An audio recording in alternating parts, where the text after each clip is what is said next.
Welcome to Roots and Roofs, where we explore the intersection of motherhood and entrepreneurship in the real estate world. I am your host, McKenzie Shelton. Join us as we dive into the unique journey of balancing family life with owning a thriving real estate business. Each episode, we will uncover inspiring stories, practical tips, mindset conversations, and expert insights from others who are carving their paths in the real estate industry. Whether you are a seasoned realtor, a prospective buyer, or simply curious about the dynamics of managing both home and career, Roots and Roofs is your go-to podcast for heartfelt discussions and invaluable advice. Tune in and discover how these incredible women are building deep roots from the ground up while nurturing their families under the same roof. Hi, everybody. Welcome back to Roots and Roofs. I have a very special guest with me today. This is Cortney Thomas, and Cortney is actually on our real estate team, Prairie and Pine Real Estate Group. And I wanted to just take an opportunity. Cortney's actually been on my podcast before in kind of its infancy. And I wanted to just take time to have her come back on to kind of basically give us an update on where she has been the last couple years and all the success that she's had. So Cortney, why don't you, just for people who maybe did not listen to the other episode that we did, why don't you just take a minute to introduce yourself and we can kind of go from there? So my name is Cortney Thomas. I am a relatively newer agent, so I'm just finishing up my second full year. I was licensed in late July 2023, and was kind of thrown into real estate, for lack of a better term. But it's been a whirlwind in the best way possible. And I kind of now just feel like I'm really finding my groove and just really sitting into it and kind of digging deeper. I love that. So take us back to the beginning. Oh, God. Just so everybody kind of knows, like, how did you get thrown into this? Why are you doing this?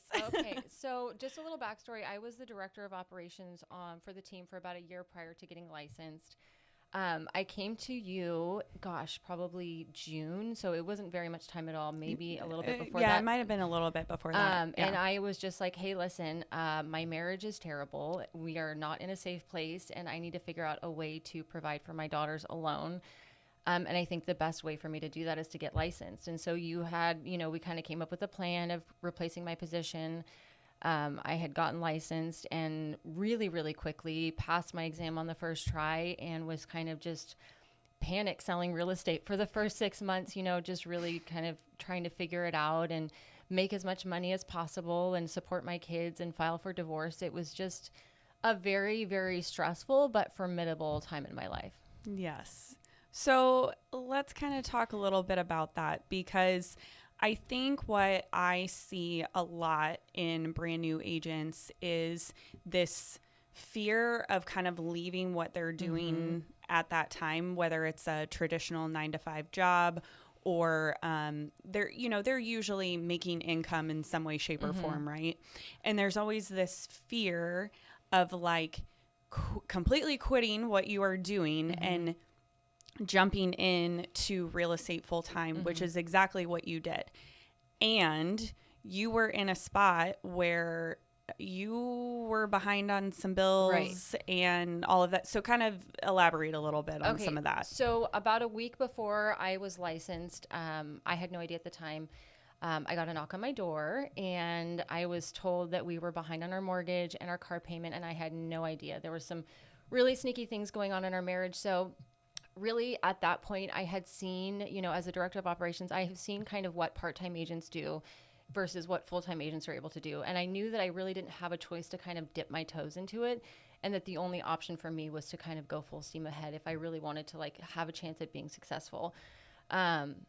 Thankfully, I'm pretty good at paying attention and watching and looking at what successful agents are doing.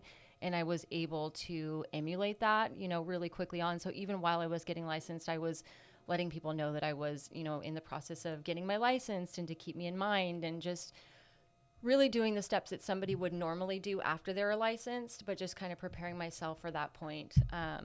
But yeah, it was stressful. My best advice for somebody that's kind of jumping into something full time is to not sacrifice comfort, don't sacrifice growth for comfort, So if you are really looking to kind of grow as a person and dig into something, try to let go of what's comfortable. For me, I have a really hard time with change sometimes. I know with my story, it probably doesn't seem like that.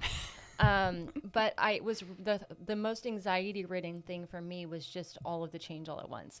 But I think in those moments where you decide to kind of really take a leap and jump into something are the moments that you really find yourself and figure out kind of how strong you really are as a person.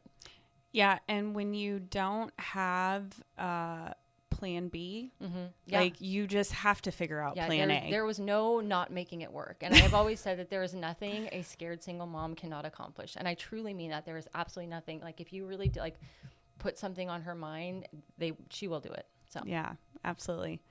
I will talk a little bit further about like how far you've come in just a short amount of time. But to your point that you were just saying, like you kind of did a lot of things to set yourself up for success before you actually even had, your official license. Right. You were following the law, like you weren't doing anything. I was not telling people I was licensed. No, I wasn't. Yeah.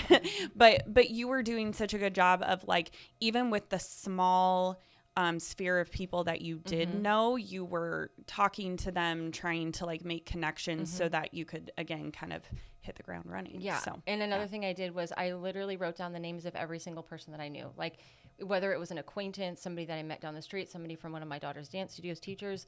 And then while I was getting licensed, I tried to fill in as much contact information as I could so that once I was licensed and we had all of that contact information, we could just immediately upload it into our CRM and kind of get going from there. Yeah. Yep. You absolutely did hit the ground running. Yeah. That's like almost an understatement. I know.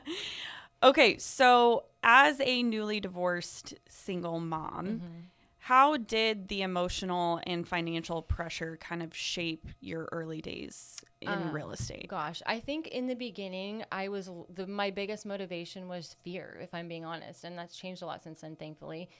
But like we talked about, I didn't have another option and my only choice was to succeed.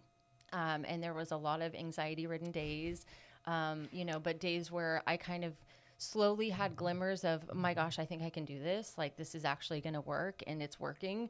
But yeah, I think that, I wouldn't recommend somebody jumping in that quickly under those circumstances. But for me, thankfully it worked. But yeah, it was just my motivation was fear. I was really scared of not succeeding. There was a lot of changes obviously going on in my household and supporting my kids and making sure that their emotional needs were being met too. But yeah, it was really scary. I mean, there's no beating around that. It was terrifying.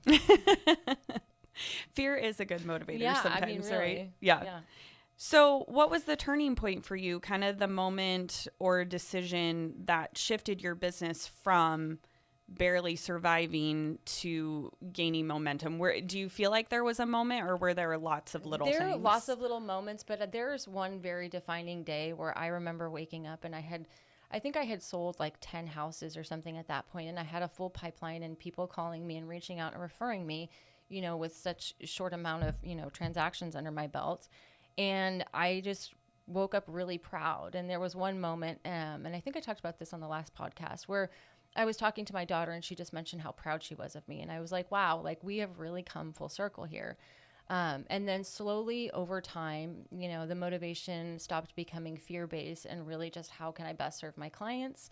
How can I do better for myself every single day and for my daughters?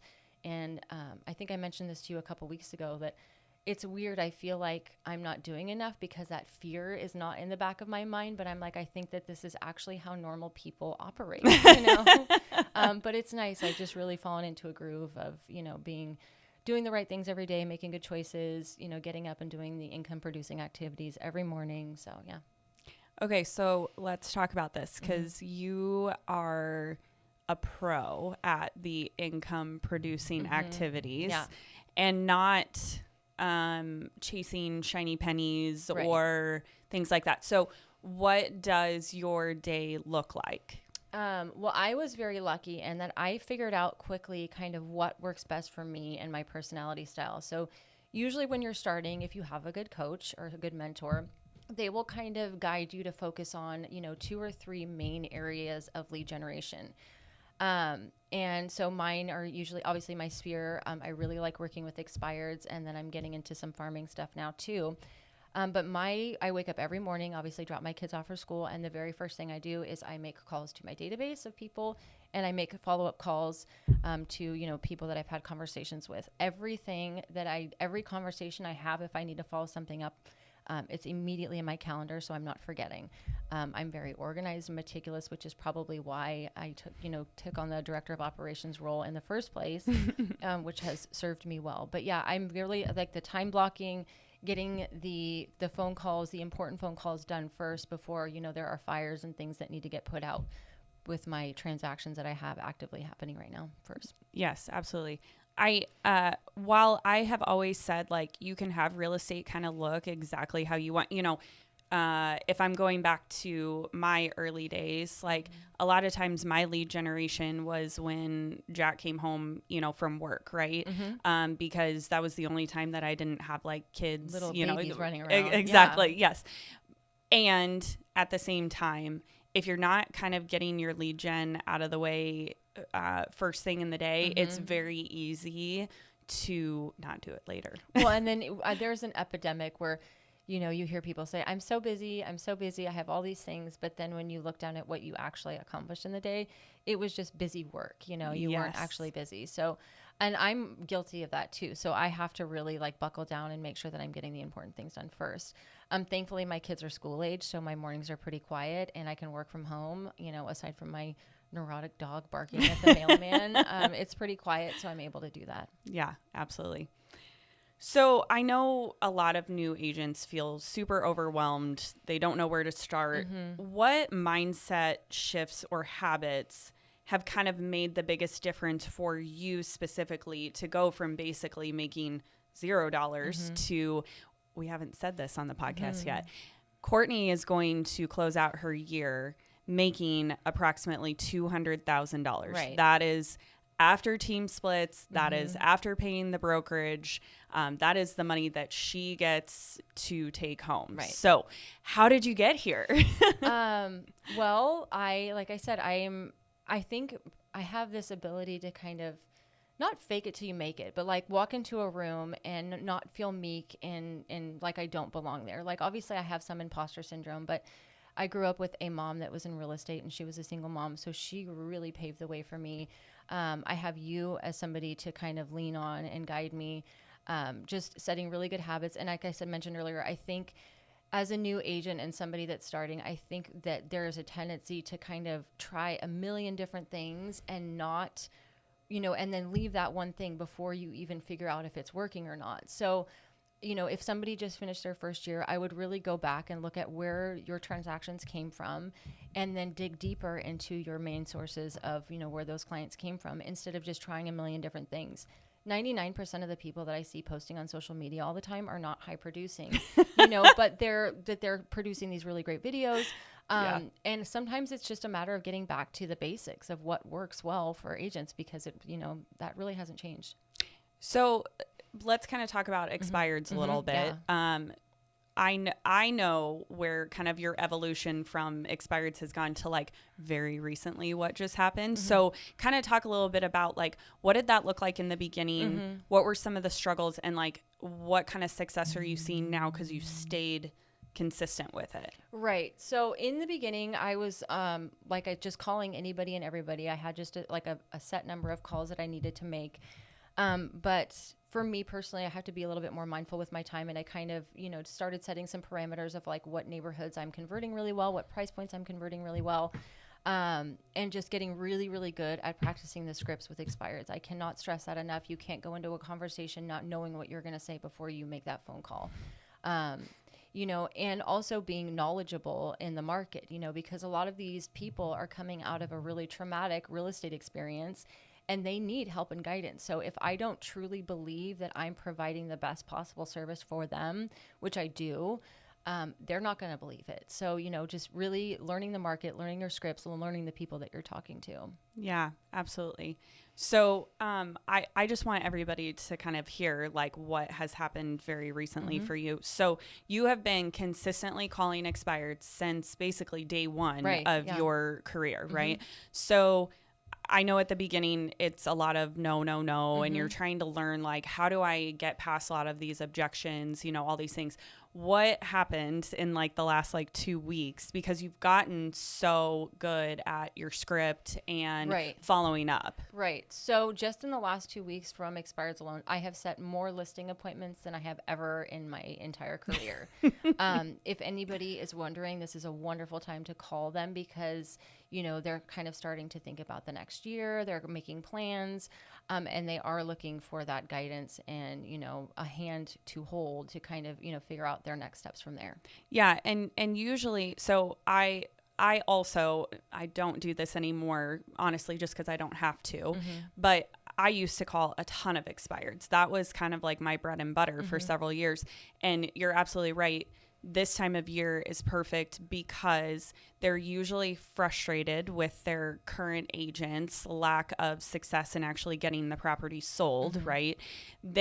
Sometimes they'll say, oh, I'm just going to go back and like work with the same agent. But a lot of times it's a really easy objection to get over, because all you have to say is like, well, what do you think they're really going to do differently for you this next time? So what's going to happen differently this time? Essentially is the script. Oh, that's wonderful. Was there a different plan that you guys are coming up with this time around? Yeah. And they're usually stumble. Yeah, I mean, it's been, and my closed expireds are my biggest referrals to date. Like, I had one expired earlier this year that led to like almost $3 million in different referrals throughout the year. So when you have a successful sale with an expired, they will be your biggest cheerleaders, because they are so thankful. And, unfortunately, there's a level of service, especially at different price points that sellers are expecting. So if you can go in there and really exceed their expectations, and then follow up with them, throughout the years, you can build a whole business off of it. Yeah, absolutely. I did. I mean, other than my sphere, like that was really the only thing that I wanted to do. Yeah. Right. And then something I also didn't mention is when I filed for divorce, we had just moved to Omaha. So I knew 0 people. Oh, we need to talk about that. So I mean, I had no sphere. I had no people that I knew. So calling expireds, doing open houses, that sort of thing, that was really my only, mode of gaining new clients. So, it wasn't a matter of just talk to your sphere and get business from there. That wasn't an option for me. Yeah. Yeah, absolutely. So what do you think are some of the hardest sacrifices you've had to make in this journey? And like, has it been worth it? It's all been worth it. I mean, that goes without saying, but, just the time with my kids, there's obviously, a time demand in real estate that's different than a traditional 9 to 5. I'm really thankful now that I have really great people to support me, people that can shuffle my kids to and from dance or whatever it is that they're doing. But just the time with my kids is probably the biggest sacrifice. It has been 1,000% worth it. I have flexibility in that as well. So, most days I can pick my kids up from school and then continue working while they're doing homework. But yeah, that's pretty much it. Also just, any sort of sense of normal schedule, I think, is probably another sacrifice. Going from a 9 to 5 to a full commission-based sales position it's going to be an adjustment regardless. Yes, that is so true. So true. And I actually think that's probably like from the outside looking in on a lot of agents, that's probably, I think, the thing that people struggle with the most. Yeah. Actually, we have a newer agent on our team who went from working at the same company for like 20 years. Although she was working at home, she, had to be physically on her computer basically from 9 to 5. And now all of a sudden she's kind of like, what am I supposed to do every day? Like I have, and you almost feel like you have free time, but you're like, but there's something that I should be doing, Yeah. So, yeah. You have to be a self-motivator. People will ask me, like, what's the number one quality of somebody that I see that's a successful new agent? And for a while, people thought that you had to have like a big personality and be really outgoing. And I'm super introverted. I prefer to stay at home. Like, that's not the case. And it's really just the people that can get up every day without somebody in their ear making them. And that's really just the difference of who can make it and who doesn't. That is so true. Yeah. And actually, you and I talked about that when you got your license. Like, I was like, hey, like, this is going to probably feel unnatural for you every single day to just go out and talk to complete strangers. Right. Yeah. And now you tell me no. And I'm like, next person. You know? And yeah, exactly. Yeah. I love that. So what kind of support, whether it's community coaching, relationships, have kind of played the biggest role in the success that you've had? Well, you are obviously the number one person because I say this, I will preach this from the freaking mountaintops that had I not landed on this team, I would not be where I was. And I mean that with every cell in my body. I see so many teams just throw leads at agents. And then when those agents are successful with those leads, they're like, wow, well, I can do this on my own. And then they leave the team and they have absolutely no idea how to structure their business and get their own clients without that constant flow of leads coming at them. They haven't been taught how to talk to their database or what a touch is, It's just, so just to have somebody that I see that is successful that I can emulate with has been my biggest blessing. Aside from that, my mom is she's just the most amazing, incredible person. And so I really take a lot of inspiration from her. And then also I have a really great real estate coach now who just kind of keeps my butt in line and makes sure that I'm doing all of the things to stay on track. So yeah, shout out to Becky. Hey, Becky. Love you. She really does. She's wonderful. And right now we're really digging into just getting a very, very solid, detailed, picking every little part of my business plan for next year. So I'm very excited about that. Yeah. She and I are very similar in I guess maybe kind of our coaching style, right? But she's way tougher than I am. So yeah, but she delivers it in a way that doesn't feel like she's going to whoop your butt. But if she asks me to do something, I'm doing it like yesterday, right. Because I don't want to disappoint her. You're like, I don't want to get back on this call in a week and tell her I didn't do it. Yeah, absolutely. Actually, I must be emulating her very well because I literally when we do our one-on-ones, during every week, and one of the agents was like, well, sorry, somebody's phone is ringing. Oh, yeah, sorry, go ahead. that's okay. Sorry about that. McKenzie. That's okay. One-on-ones. Oh yes, so we were doing one-on-ones yesterday, and one of the agents on the team was like, I just don't want to have to come in here every week and tell you that I didn't do anything. Good. As it should be. Right. No, but you're not a scary person. You don't deliver things in an aggressive way. You're concerned with our best interest always. I've seen you do things that are not necessarily in your best interest, but in that agent's best interest. And I think that's the sign of a really good leader. Thank you. I really appreciate that. Okay, so a couple more questions for you. We're kind of wrapping up here on time. So for other women and mothers going through divorce or dealing with, massive financial pressure, anything like that, what is one piece of real world advice that you would give to them? So I don't know if whoever's listening to this is a person of faith or not, but I fought the change that I needed so hard. I was kicking and screaming until I feel like God literally threw me in the direction that I needed to go in. And so my best advice is to not fight the change that that you need deep down as hard as I probably did. And just, try to let go of some of that comfort, even though, it's probably not serving you well. The comfort is comforting because we're resistant to change. But if you can kind of let go of that fear and really dig into what this next chapter is about, and just focus on what obviously big picture in mind, but sometimes it's as simple as okay, what do I need to do in the next 5 minutes? And then after that, what do I need to do 5 minutes after that? Instead of getting overwhelmed at the entire big picture. Yeah, I agree. We have someone else on our team who, is kind of going through this same season of life. And I feel like it is, although I have never personally gone through this, I definitely can speak to the fact that no matter what kind of hard thing you're going through, if you just focus on one day at a time. Right. Yeah. And sometimes that's all you have the energy for, and that's okay. Yeah, absolutely. Absolutely. So now that you've built a multi-six-figure real estate business, what's next for you? So this next year, kind of building off of last year, is just, higher production goals, but also kind of creating more of a mini team within the team experience. And then down the road, I really would like to kind of get into more of a leadership role. So have the leadership aspect, but I don't want to ever fully leave the production side of things. Yeah. That's what I love doing. And I like being out there every day and working with clients. And I don't ever see that changing. But just focusing on growth and expansion and just seeing what I can do, you know, what not my limits are, but, you know, where I need to be until I need to kind of, you know, outsource and get more help, and then expand, and then outsource and get more help, and rinse and repeat, you know? Yeah, absolutely. I think you are just getting started. I think so too. Yes. And it has been so fun and rewarding to kind of like watch this all unfold.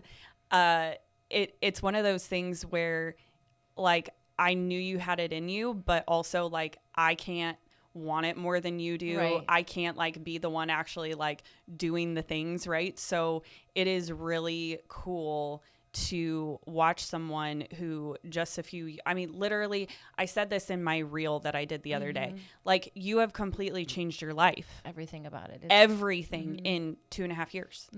Like, so if anybody's listening and you're feeling pulled in a certain direction, whether it's real estate or even something completely different, Right. like your life really can look totally different in just a couple years. You just have to go do the things. Yeah, just do the work. Yeah, thank you. That means a lot. And even like the days that I didn't think I could do it, you were there for me, believing that I could. So that means a lot. Yes, absolutely. Well, thank you so much for coming on and just kind of talking about all of your success. And I cannot wait to see all the things that you do in 2026. I know, we'll have to do like a 2-year check-in from here and Yes. see what happens. Whoop, whoop. All right. Until next time, everybody. Thank you. Thank you so much for listening to Roots and Roofs podcast today. If you loved today's episode, please let me know. I love hearing from you on Instagram and Facebook, so feel free to send me a DM or tag me in your stories so I can share it too. If you're looking for more information about today's topic, please visit my website, mahoganyacres.com, and all of the information that is listed in the show notes below. Until next time.